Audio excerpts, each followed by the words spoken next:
du fer grise mine, elle veut repeindre envers le fond des rétines. Elle dit on ravigote et rebelote la ville en... C'est une visite pour le moins atypique d'Algrange qui vous est encore proposée en août et en septembre.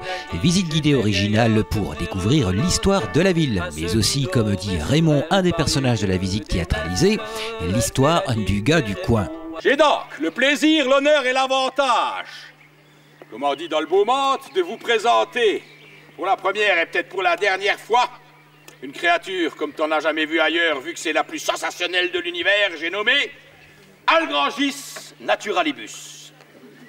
Bon, ça c'est en latin, mais en français on dit, roulement de tambour, le gars du coin. Après que le rideau de Cité en Scène se soit levé sur Hayange, Serémange, Erzange, Nilvange, Famec et Fleurange, voilà nos deux désormais célèbres compères, Monsieur Stéphane Mellet et Monsieur Guido, dans la Cité des Quatre Mines pour nous narrer à leur manière son histoire. Quoi là? Tu as visité la mine?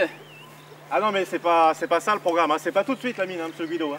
Ah bah je vais attendre alors. On va déjà un peu visiter Algrange, hein. On va faire le tour de l'histoire d'Algrange. D'accord. Et Puis après on va visiter la mine. Bah, peut-être à la fin quoi, mais... Vous saviez qu'il y avait 4 mines ici avant? Oui, je le sais un peu, ouais. Ah ouais. Bien entendu, Roland Marchiola de la compagnie Les Uns les Unes, alias Guido, comme à l'accoutumée, va de son commentaire, mais le guide professionnel qu'est Stéphane Mellet ne s'en laisse pas compter. Nous aurons l'occasion d'effectuer une petite promenade à travers l'histoire d'Algrange. Visiter la mine. Non, monsieur Guido. Voyager à travers l'histoire d'Algrange, à travers la grande histoire, aussi les petites histoires. En effet, là où les petites histoires vont rejoindre la grande, l'équipe de Cité en Scène durant plusieurs mois avait collecté bon nombre d'anecdotes auprès de la population et compulsé bon nombre de documents auprès de nos historiens locaux. Nous sommes ici dans ce lieu particulier, très symbolique et très apprécié des Algrangeois et des Fenchois de façon générale, puisque c'est effectivement la grotte qui rend hommage à la Sainte Vierge.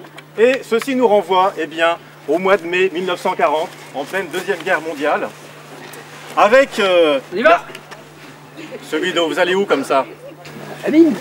Non mais on va pas à la mine comme ça, monsieur Guido, c'est Cité en Scène, on visite. Quand va-t-on visiter les mines ne cesse de demander Guido. En tout cas, Cité en Scène nous emmène aux origines et à l'histoire de celle-ci.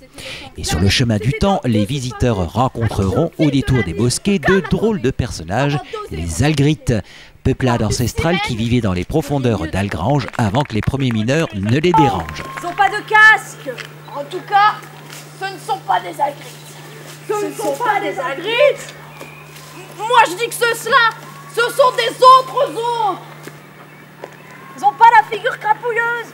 Vont quand même pas revenir fouiller la terre. Vont quand même pas revenir fouiller la terre. Non, effectivement, les mineurs ne vont pas retourner sous la terre, mais cela ne nous empêche pas d'extraire le minerai de la mémoire. Nos visiteurs de l'histoire débutent leur aventure de cette 6e édition de Cité en Scène à la grotte où Grandal, le chef de clan des Algrites, les y attend. Les Algrites accueillirent les peuples des hôtes. Les hôtes, qui venaient d'au-delà du fleuve, se mirent à creuser la terre à la recherche de la roche de fer qui, pensaient-ils, leur apporterait richesse et bonheur. En quelques années, ils transformèrent le petit village qui dormait là, au fond de sa vallée, en une véritable ville. Ils l'appelèrent la Petite Berlin.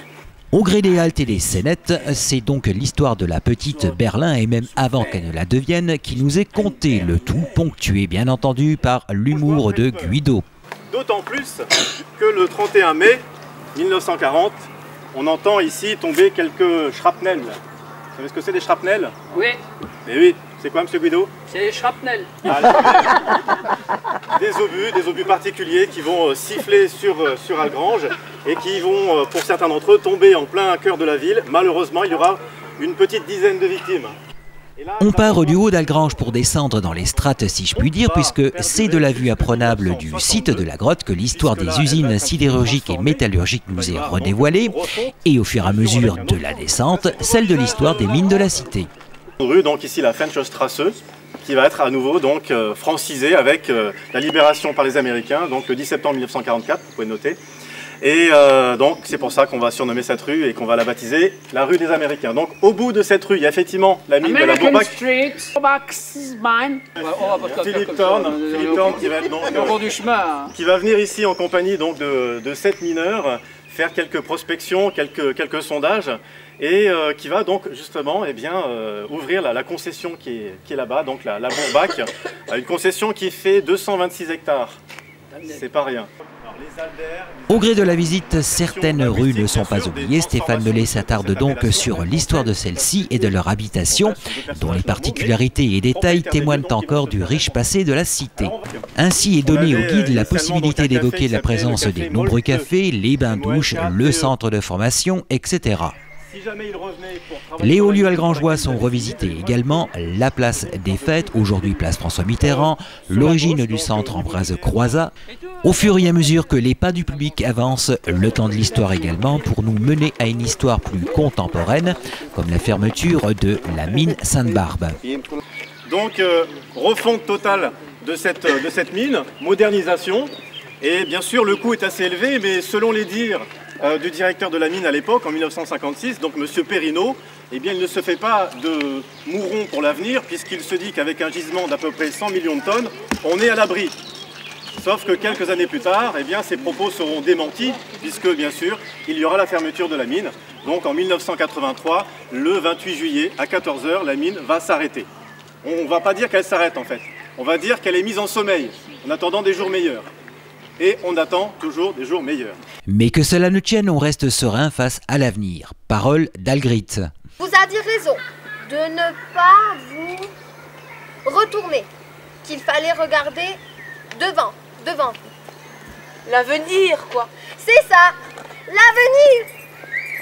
Et pour revenir aux recherches savantes, attrait au gars du coin de Monsieur Raymond. Normal, les grimoires laissent aucune place au doute. Si on n'a pas pu trouver de reste du gars du coin, la conclusion s'impose. C'est que le gars du coin, il meurt pas. Comme je te le dis, t'as bien entendu, le gars du coin, il meurt pas. Et s'il meurt pas, c'est qu'il se métamorphose. Ça, c'est du grec. Ça veut dire que si t'es une chenille, tu deviens un papillon. D'après Raymond, quoi qu'il advienne, le gars du coin ne meurt pas. C'est donc avec confiance que l'on bâtira le demain de la cité aux 4 mines. Les Algrites reprirent possession du monde souterrain. Ils vécurent en harmonie secrète avec les hôtes qui n'avaient pas voulu quitter la contrée. Pour eux, rien que pour eux, ils écrivirent en lettres d'espoir algrifiques, noires sur vert. Algrange, demain. Algrange, demain. Ici on boulotte, je rebelote. La ville en bas hésite encore et fulmine, s'en prendre à diable ou à la barbe divine. Redis, si on boulotte, je rebelote. Qui lui dira l'avenir, poker ou tarot, si elle rejoue la dame du carreau.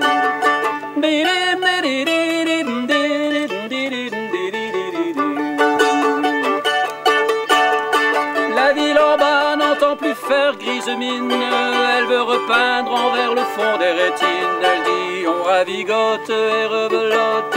La ville en bas sous la lumière qui décline, reprend la main, sort le grand jeu, s'illumine. Elle dit j'étais vieillotte mais rebelote. À ceux qui n'auraient sur elle parié que des nefles, elle fait la nique et répond à tout trèfle.